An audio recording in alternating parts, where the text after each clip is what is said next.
आज की कहानी है बुजुर्ग का तजुर्बा। एक वृद्ध ट्रेन में सफ़र कर रहा था। संयोग से वह कोच खाली था। तभी 8-10 लड़के उस कोच में आए और बैठकर मस्ती करने लगे।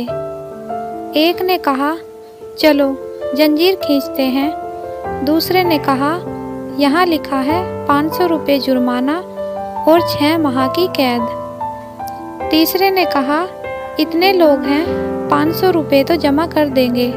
चंदा इकट्ठा किया गया तो 500 की जगह 1200 रुपये जमा हो गए, जिसमें 200 के 3 नोट, 2 नोट 50 के, बाकी सब 100 के थे।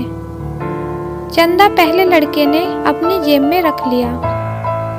तीसरे ने कहा, जंजीर खींचते हैं। अगर कोई पूछता है तो कह देंगे कि बूढ़े ने खींचा है, तब पैसे भी नहीं देने पड़ेंगे। बूढ़े ने हाथ जोड़कर कहा, बच्चों, मैंने तुम्हारा क्या बिगाड़ा है? मुझे क्यों फंसा रहे हो? लेकिन किसी ने भी उस बूढ़े की बात नहीं मानी और जंजीर खींची गई। जब ट्रेन अचानक से रुकी तो तलाशी करने के लिए टीटी सिपाही के साथ उसी ट्रेन में आया और पूछा कि डिब्बे की जंजीर किसने खींची। तो सभी लड़कों ने एक स्वर में कहा, इस बूढ़े ने जंजीर खींची है। टीटी बूढ़े से गुस्सा होकर बोला, शर्म नहीं आती इस उम्र में ऐसी हरकत करते हुए?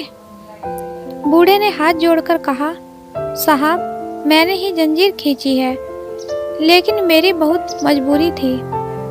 टीटी ने पूछा, ऐसी भी क्या मजबूरी थी जो आपको जंजीर खींचनी पड़ी? बूढ़े ने कहा, साहब, मेरे पास केवल 1200 रुपये थे जो इन लड़कों ने छीन लिए और इस पहले लड़के ने अपनी जेब में रखे हैं, जिनमें 200 के 3 नोट, 2 50 के और बाकी सब 100 रुपये के नोट हैं। अब टीटी ने सिपाही से कहा, इस लड़के की तलाशी लो।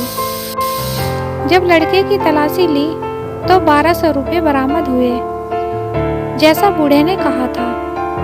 नोट बिल्कुल वैसे ही थे। 1200 रुपये वृद्ध को वापस कर दिए गए। लड़कों को अगले स्टेशन में पुलिस के हवाले कर दिया गया। पुलिस के साथ जाते समय लड़के ने वृद्ध की ओर घूर के देखा तो वृद्ध ने सफ़ेद मूंछों पर हाथ फेरते हुए कहा, बेटा, यह बाल यूं ही सफ़ेद नहीं हुए हैं। तो दोस्तों, आप भी यह याद रखना कि बुजुर्गों को हल्के में नहीं लेना चाहिए। उन्होंने जीवन का लंबा अनुभव लिया है।